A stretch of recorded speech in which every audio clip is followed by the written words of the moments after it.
Masarap sa pakiramdam kapag na-appreciate ka ng mga tao sa paligid mo. Yung tipong kahit konting bagay lang naman yung ginawa mo, sobra-sobra na yung pasasalamat nila sa'yo.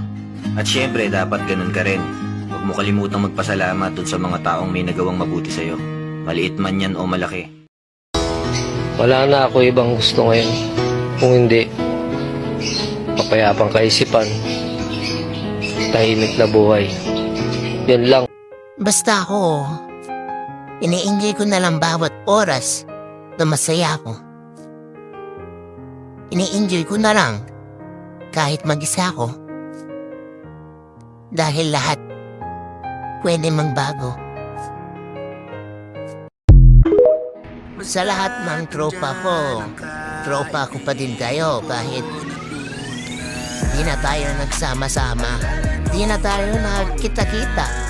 Kasi may mga responsibilities na tayo. Naalala niyo ba yung mga usapan natin dati na walang iwanan? Sabay-sabay tayo aasenso. Sabay-sabay ayos yung buhay natin. Sana kapag okay na yung buhay natin,